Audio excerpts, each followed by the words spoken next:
Hello class. Today we're going to discuss painting assignment number 2. We'll be dealing with earth tones as well as the mixed blacks and grayscales from painting assignment number 1. You're probably familiar by now with the earth tones. We did the exercise where we made value scales out of the 3 earth tones that we'll be using. That's burnt umber, burnt sienna, and yellow ochre. Painting assignment number 2 has a number of key issues that you're going to need to be aware of. Okay, the first one, of course, is the color scale or the limited palette that we'll be working with. As I just mentioned, you'll have at your disposal the grayscales from the mixed black all the way up to the lightest gray.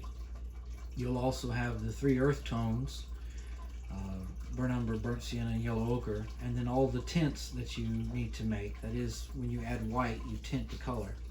And I'm also going to show you a few tricks that you can use to extend the palette a little further.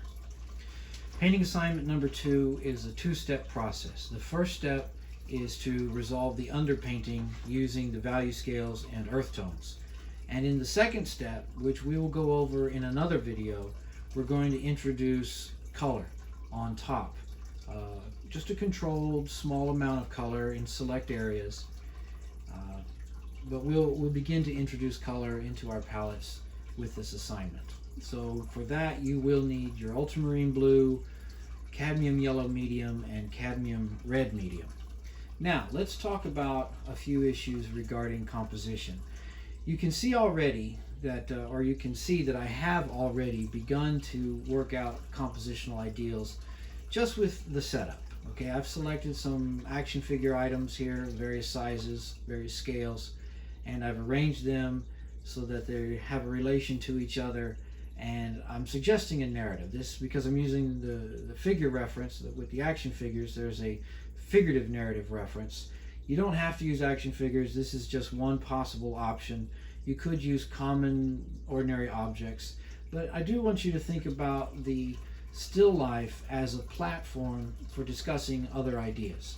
Okay, it's a way to suggest other ideas, either through the selection of the object, well, obviously through the selection of the object, but the objects you choose to use can have their own cultural weight given their functionality, given their relationship in the broader society, or even their personal relationship to you, however you regard the objects.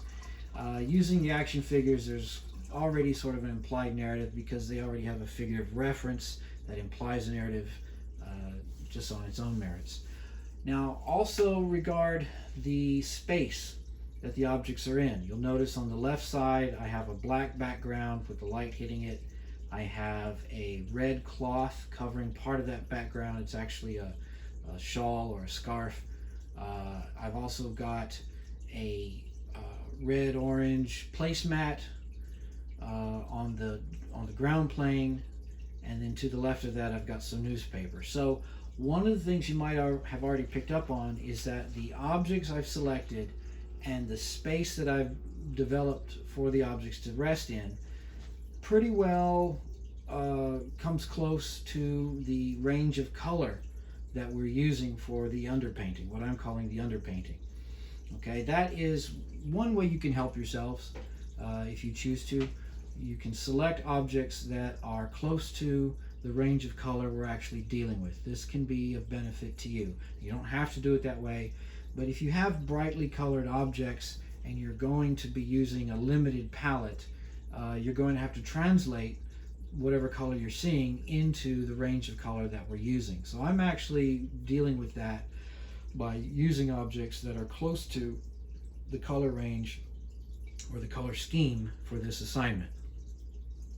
I've also begun to organize the figures, the objects, in such a way that I'm beginning to deal with how I might organize the picture plane, how I might organize the visual elements on the actual painting. Not too far from what you see here in the camera. Now let's talk about space a little further. Notice how the light is coming in from the left-hand side. I have a small desk lamp, directional unidirectional light source coming in from the left. The light's moving from left to right. My cast shadows. Cast shadows are shadows cast by the objects. They are also moving left to right. You can see behind the robot there's a real strong shadow to the far right.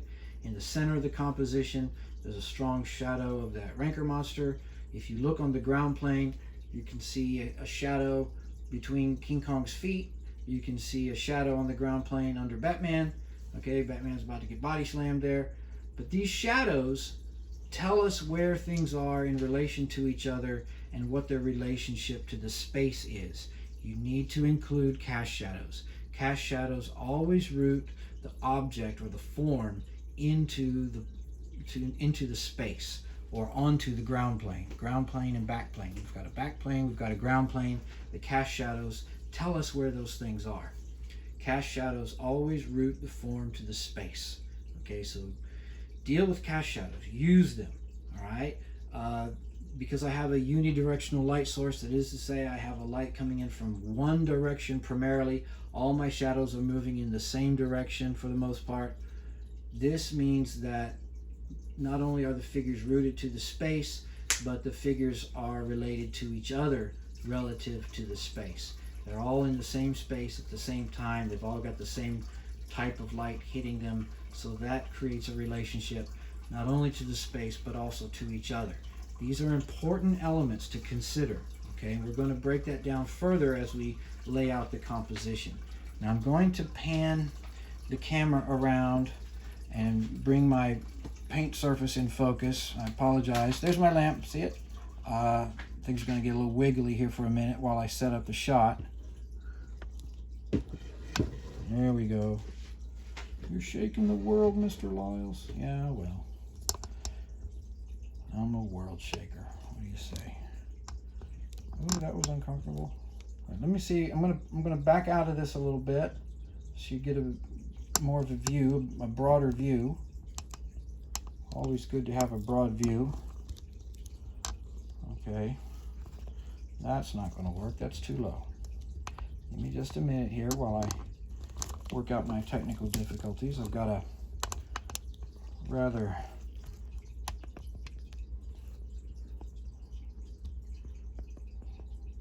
okay.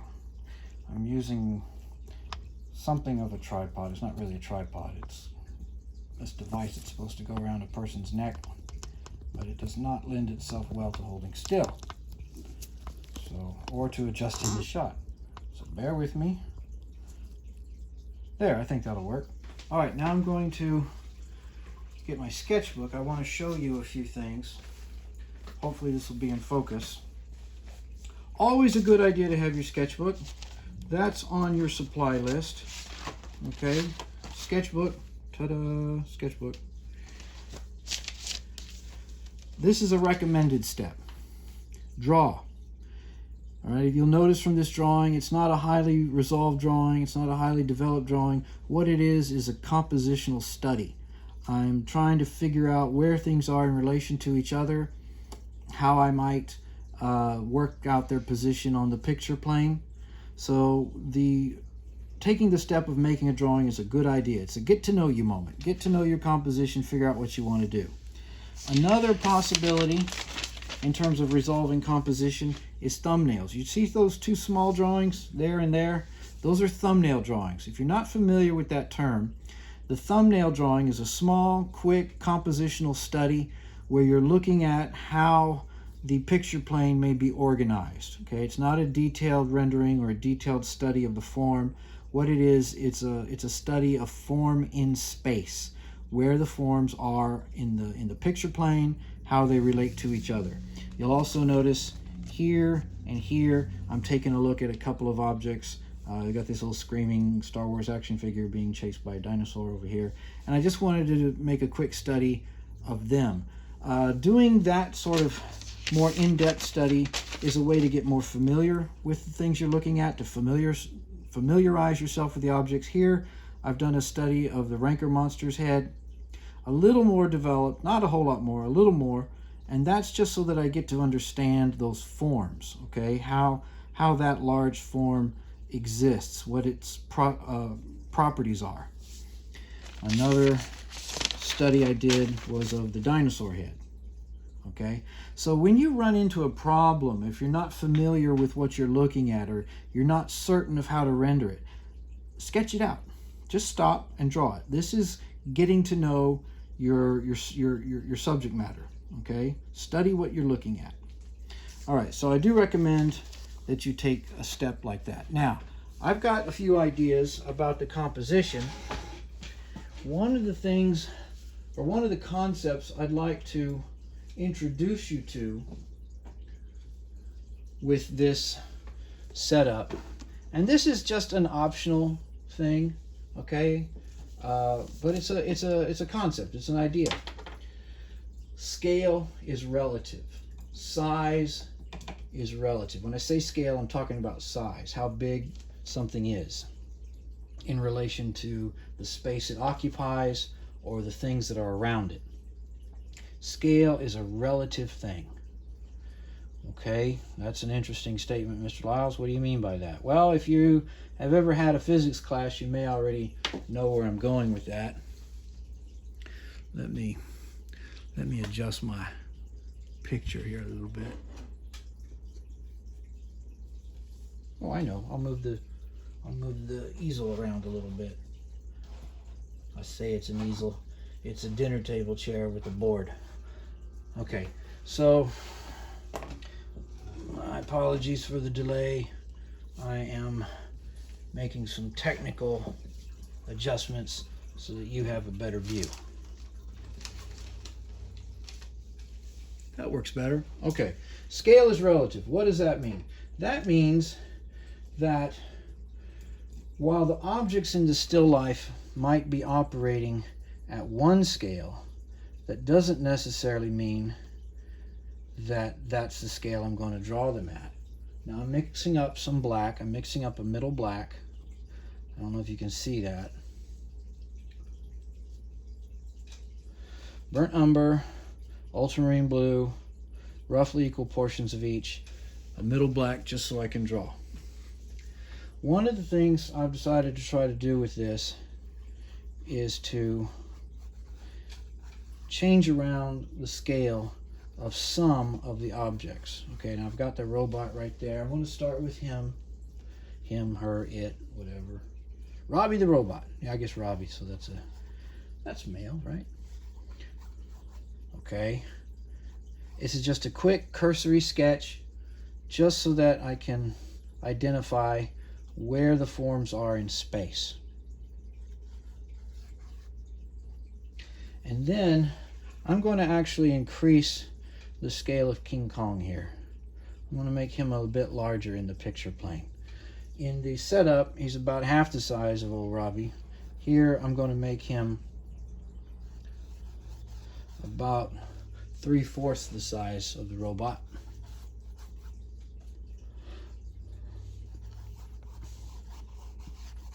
Actually, I'm going to do bigger.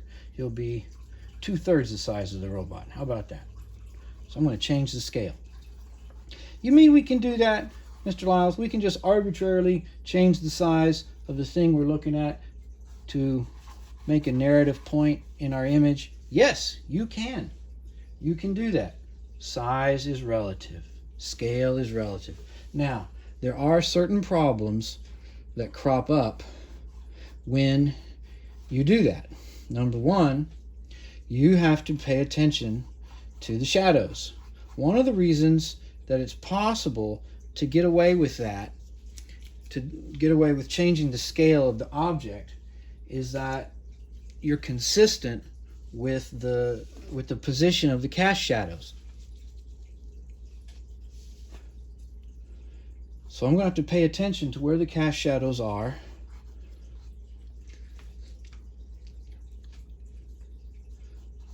And I'm going to have to account for that. Right now, it's not really such an issue because I'm just laying out the drawing. I'm also going to make Batman a bit smaller than he is relative to King Kong. So the idea here is that I make King Kong look bigger because he's larger relative to the robot than what he is in the setup. and Batman is smaller relative to what he is in the setup. I'm using my setup as a reference, but I'm playing with scale. I'm changing scale, and I'm doing that for narrative effect. Now I'm also going to sketch in the Rancor monster. He's going to go off the picture plane a little bit, but that's okay. I'm going to put in the top of the dinosaur head, sketching where that is, and then we're going to have this guy, this little Star Wars guy over here, screaming. He's going to be screaming as he's running away from the dinosaur. Ah! Now I'm changing the scale of this fellow too.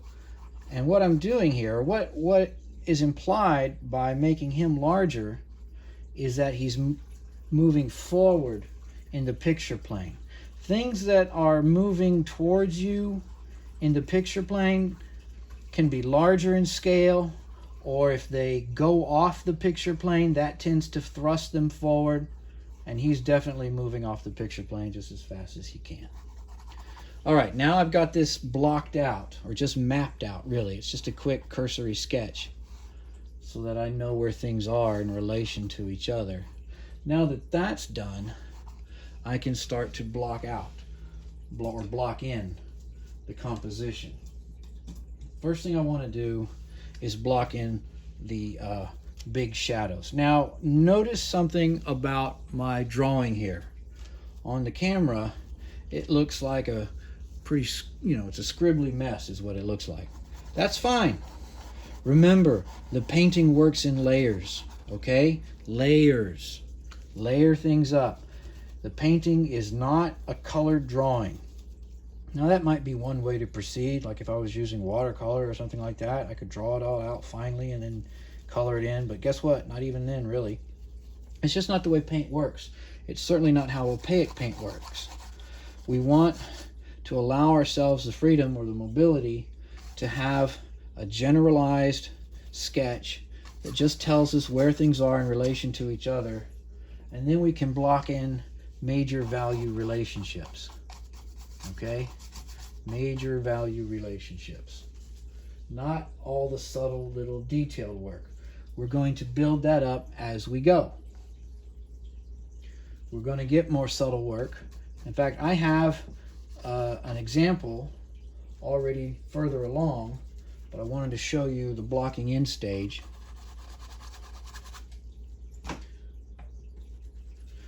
And that's a key feature of this type of process, okay? That's an important thing to remember. That's not arbitrary. There is a reason for doing it step by step.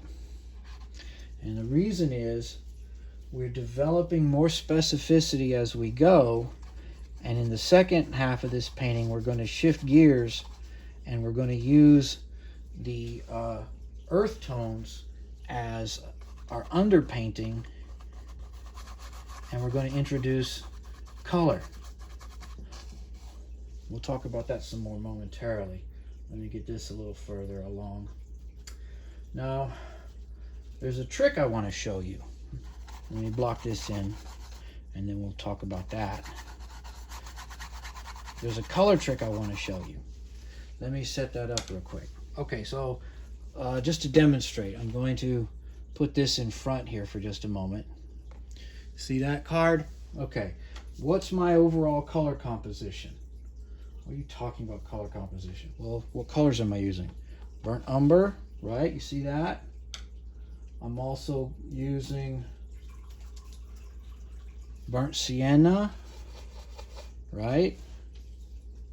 And I'm also using yellow ochre, right? Now we know that when we add white to those earth tones, we can make a whole range of tints, right? Make a whole interesting range of tints. We know that the color can change based on the amount of white added, see? But that's not the only color we've got to work with. We're also dealing with ultramarine blue. Ultramarine blue is on our palette, right? There it is. And in fact, Oh, I'm sorry, that's not ultramarine blue. That's burnt umber. Wrong puddle. There, that's ultramarine blue. And in fact, if we add ultramarine blue and burnt umber, then we get our mixed black. Remember that? Look how dark that is. Well, it all looks dark on the camera, Mr. Wiles. Okay, well, take my word for it then. You've already done this on the exercise. You're familiar with these principles. What else can we do with this color? What else can we do with this very limited amount of color? Well, I'm glad you asked. If I take yellow ochre, right, and then add to it a little bit of ultramarine blue, that's too much.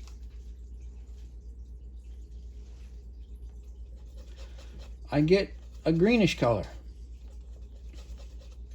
Okay, that is yellow ochre and ultramarine blue. It gives me sort of a faux olive green, and how green it is depends upon how much blue is in there. I'm doing some on the board mixing here. Okay, if I take that color, I'm using up a lot of brushes. If I take that color and add some white to it,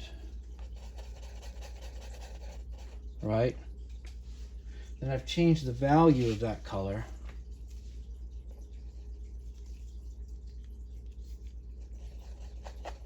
And you can see that green start to come out a little more. If you can't see this very well in my demo video, my apologies. Technical issues haven't totally resolved.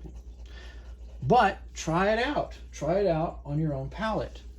Take some yellow ochre, add a touch of blue, see it turn green.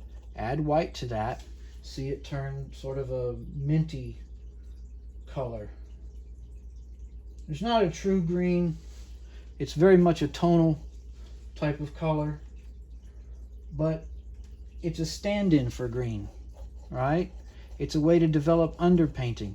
One of the benefits to the tonal painting that we're doing is that you establish the value scales, the major value relationships. You start to establish some of the tonal relationships, and you give yourself, let me bring that up, you give yourself some darker tones to work on top of with actual color, okay? And we'll get to color in the second half of this assignment. Let me rough out a few more things here. Oh, I'm sorry, I meant to show you one other thing. Okay, so burnt umber, very dark, right? Burnt sienna, very warm. Let's say I need to warm up some of my burnt umber. Okay, I want the darkness of the umber but the warmth of the sienna. Mix them together. Ta-da! Okay, let's say I'm dealing with my yellow ochre. You know, this is nice mustardy color, but I want it to be warmer than that. I want it to be a little richer, a little darker. Well, if I take some burnt sienna and add it to it, okay, suddenly I've got this orangey kind of a color, right? So even within this limited palette, you can make combinations that extend your suggested range of color, or your range of suggested color. That's a clever thing to do. Clever. All right, so at this early stage of the painting, we're not being overly fussy about things. We're just trying to block it in. Block it in. Block in the major dark relationships, the major value relationships, dark to light, dark to light, dark to light, dark to light, okay? Try to understand where things are in relation to each other. If you're taking the step of changing the scale on some of your forms, then you definitely need to work out what their relationship to each other is. And this can be done at this stage of the painting, Okay, we can start to play with this. Another interesting thing, the burnt umber with just a touch of blue, and add some white to it, and you get a real good warm gray. You would have known that already from the exercise. I'll use that to block out old King Kong here. That can also work in conjunction with some of the other earth tones. Boy, that looks really crude, Mr. Lyles. Yep, it sure does. That's the point. Okay?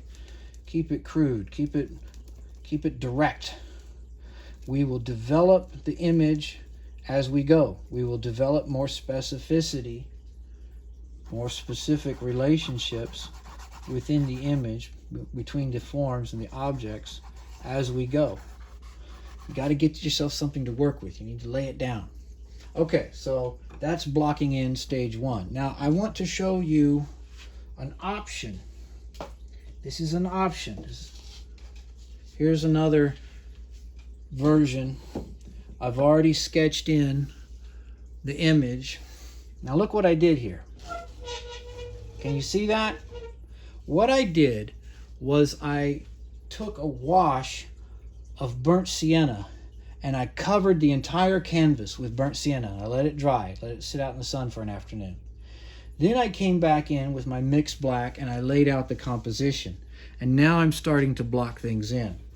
This actually allows me to have a colored ground, is what it's called, a ground, to work off of. Instead of trying to cover up all the white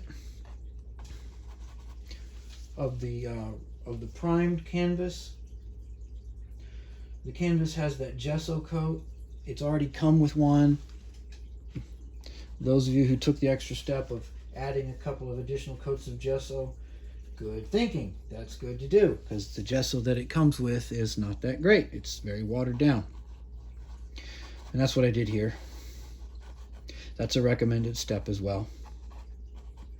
But you can see that I've already got this toned, very warm toned color ground that I can work off of. And it's not so much about trying to bury the white of the primer coat anymore. It's about trying to develop the image in blocks of color. Now that is a key thing to remember. Okay, remember the 3 rules of thumb? Right? Dark to light. Build your darks first, work up to your lights. Lean to fat. Your initial layers are mostly turpentine. You add more oil as you go. General to specific. We don't try to do a highly rendered detail image to start with. Keep it loose, keep it simple, keep it direct.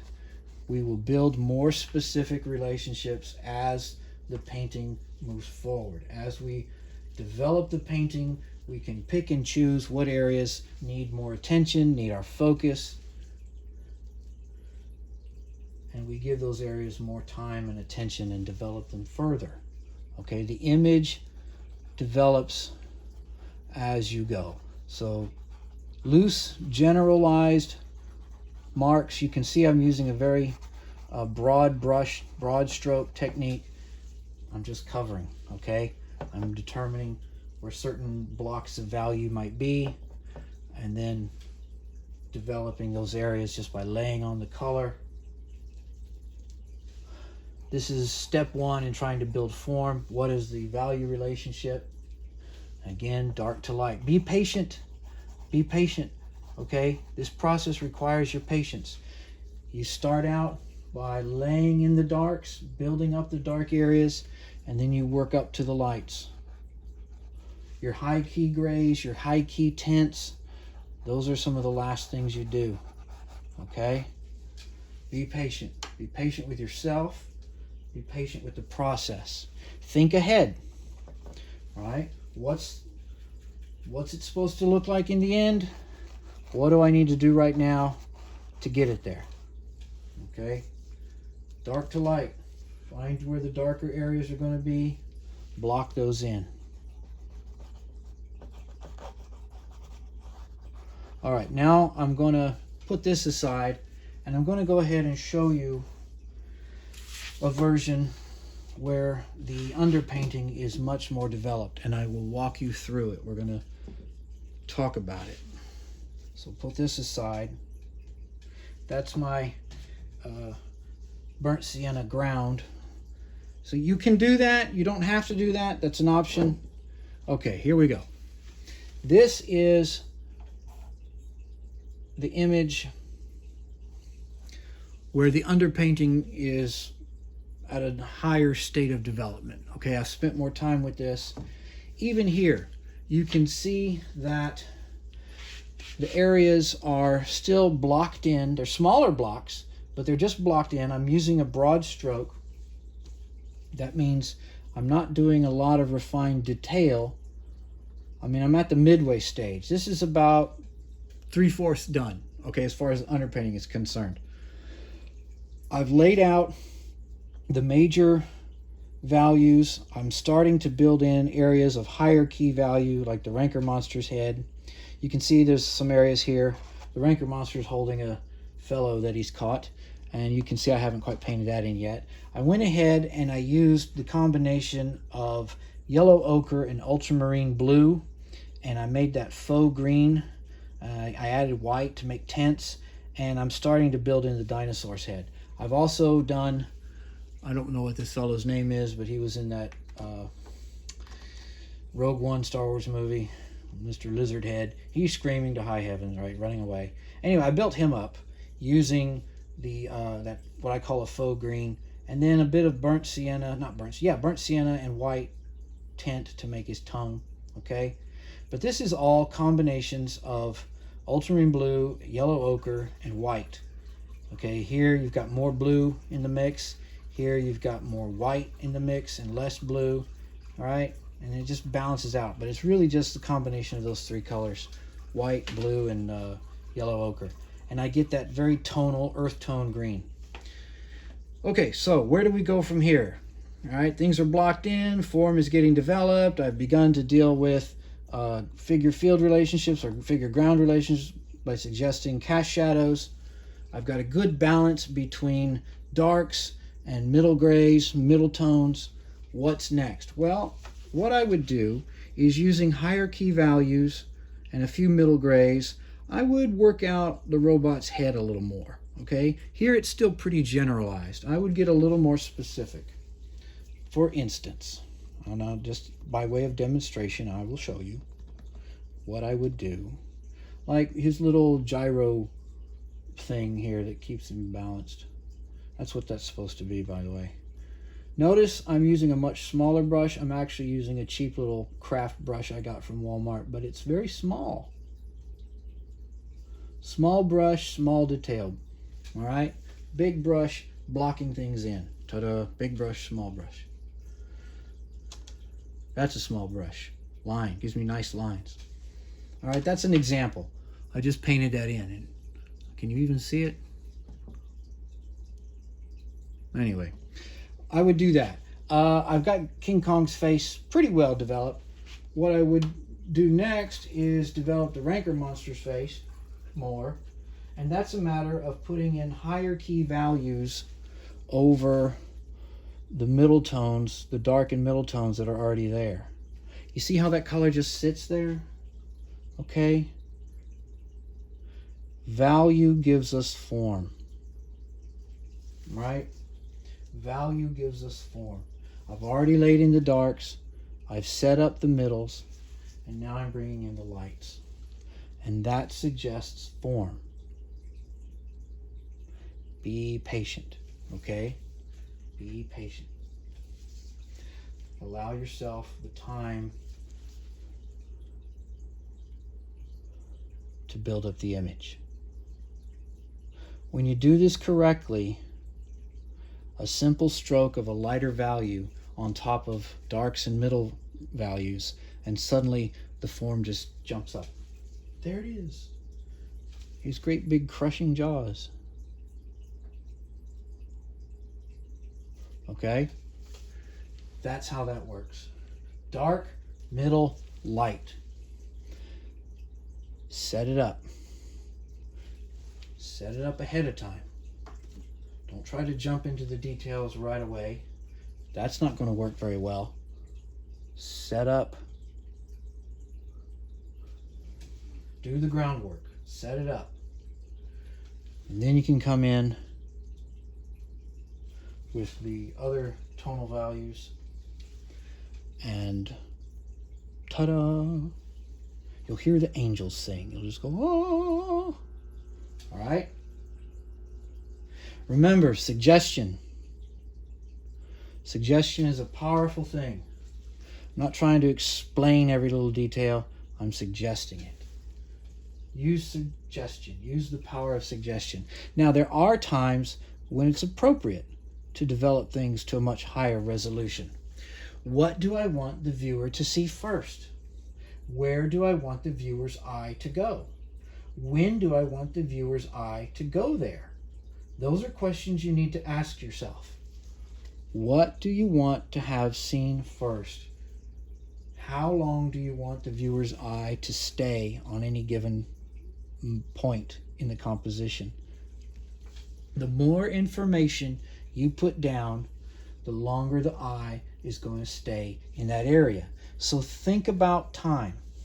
Think about how you want the viewer's eye to travel through the composition. What do you want the viewer to pay attention to? Okay, if you need the viewer's eye to move quickly through an area, then give just enough information to tell the viewer what they need to know and then point them where you want them to go. If you need the viewer's eye to sit still a minute and appreciate what's happening and really look at it, then slow down. Develop the image a little further. Be a little more specific. Okay? Specificity tends to slow down the time that the viewer spends on any given area. And again, we move from the general to the specific. I'm not trying to jump into high resolution detail right off the bat. I'm building on it. See, the area right here where the robot's mouth is, it's not really a mouth, but you know what I mean. It's got this grill work on it. I'm not going to start this by trying to paint all that grill work right off, right from the get-go, right from the beginning. I'm not going to do that. It wouldn't work out too well for me if I did. What I can do is suggest it as I develop the image. Okay? Suggestion. A little bit at a time. A little bit at a time. A little bit in the beginning, a little more later on. One step at a time. Okay. And what can emerge is a sense of texture. Okay. As well as a greater sense of solidity. But you have to build it up. You have to earn it. All right? You build it up as you go. Okay, so what happens next? Let's say I've got it to the point that I want it. All the smaller areas are developed. What now? What am I looking at? Well, I see some good strong darks. I see some interesting grays. I see some interesting light moments. But by and large, it's a brown painting, right? It looks like gravy. Okay, that's the weakness, if you can call it that, of the earth tones. When you handle them properly, right? When you work dark, middle, light, when you build up form one step at a time, it can be a wonderful process. You can get some very beautiful painting. You can get some a very strong sense of form and space. But it has limits. What's needed very soon, and I'll show you this more next time, is color. We need to determine where we want to put color. And then what we'll do is introduce thin scrims of color on top of all this rich tonal work that we've already done, and you'll see it just come to life. It'll sing. Oh, okay? just like that. It'll be gorgeous. When you do this process well, when you invest in the process and work the steps, you can get some very good results. We'll talk more about that later. We'll talk about the historicity of this process, where this comes from, and what we can do with it in our day and age. So next time, we'll do color. I will get this video uploaded and send it out to you all very soon, and probably give you a little over a week to accomplish this step. Generally, I like to give about 2 weeks for painting assignments. I want you to get going on this. Remember, it's a 2-step process. The first step is earth tone underpainting, and this can be highly resolved. You've got your grayscales, you've got your earth tones, you've got your tints. You can resolve it to a very high degree, and then we're going to introduce color. We're going to take our primary colors, red, yellow, blue. We're going to mix secondary colors, green, violet, orange. I'm also going to show you how to mix tertiary colors. So next time you'll have some vocabulary, and I'll introduce you to some color. And the phase 2 of this is to introduce color into it in select controlled areas. We're going to build on top of the tonal painting, and I think you'll be pleased with the results. All right, that's it for now. Earth tone underpainting, okay? Get it going. Start your composition with your setup. Lay in your darks. If you like, you can do the color ground, okay? Color ground, or you can work off the white primer. Let me show you that one. White primer. This is review time. See, white primer. And remember, ladies and gentlemen, remember that you can take the combinations of the colors we're using and play with them. You can make sort of a funky faux olive green. You can suggest an orange by with the burnt sienna, right, and yellow ochre. Not burnt, yeah, burnt sienna and yellow ochre. You can warm up your burnt umber by adding some burnt sienna. You can take this limited palette and work with it. Okay, so that's it for now. If you don't already have your primary colors, you should already have blue, obviously. Get the cadmium red medium, get the cadmium yellow medium, and next time we're going to go through those colors. I'm going to demonstrate how to mix secondary color, and then we'll go from there on this painting. Painting assignment number 2. Goodbye.